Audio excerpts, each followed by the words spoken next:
തിരുവനന്തപുരം അന്താരാഷ്ട്ര വിമാനത്താവളത്തിന് മുകളിൽ പട്ടം പറന്നത് വ്യോമഗതാഗതത്തിന് തടസ്സം സൃഷ്ടിച്ചു. 4 വിമാനങ്ങൾ വഴിതിരിച്ചു വിടുകയും 2 വിമാനങ്ങളുടെ യാത്ര താൽക്കാലികമായി നിർത്തിവെക്കുകയും ചെയ്തു. റൺവേക്ക് 200 അടി ഉയരത്തിലാണ് പട്ടം പറന്നത്. ഇന്നലെ വൈകിട്ട് 5 മണിയോടെയാണ് അന്താരാഷ്ട്ര വിമാനത്താവളത്തിന് മുകളിൽ പട്ടം ശ്രദ്ധയിൽപ്പെട്ടത്. മുട്ടത്തറ പൊന്നറ പാലത്തിന് സമീപത്തുള്ള റൺവേ 32നും വള്ളക്കടവ് സുലൈമാൻ പാലത്തിന് ഇടയിലുമുള്ള ഭാഗത്താണ് പട്ടം പറന്നത്.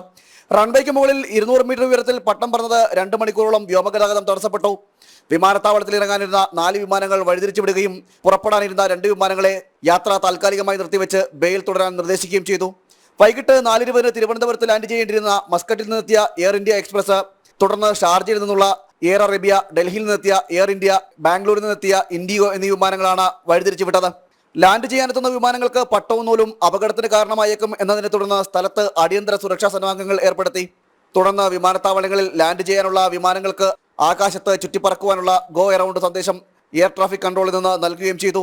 വിമാനത്താവളത്തിൽ പക്ഷികളെ തുരത്തി ഓടിക്കുന്ന ബേഡ്സ് കെയർ ജീവനക്കാർ പട്ടം ലക്ഷ്യമാക്കി റോക്കറ്റുകൾ അയച്ചുവെങ്കിലും പട്ടത്തെ താഴെയിറക്കാനായില്ല. പിന്നീട് 6:20 പട്ടം തനിയെ റൺവേയിലേക്ക് പതിച്ചതോടെ വ്യോമഗതാഗതം പുനഃസ്ഥാപിച്ചു. വിമാനത്താവളം അധികൃതർ അറിയിച്ചതിനെ തുടർന്ന് റൺവേ പരിധിയിൽ എല്ലായിടത്തും പോലീസ് പരിശോധന നടത്തിയെങ്കിലും പട്ടം പറത്തിയവരെ കണ്ടെത്താനായില്ല. ജനം, തിരുവനന്തപുരം.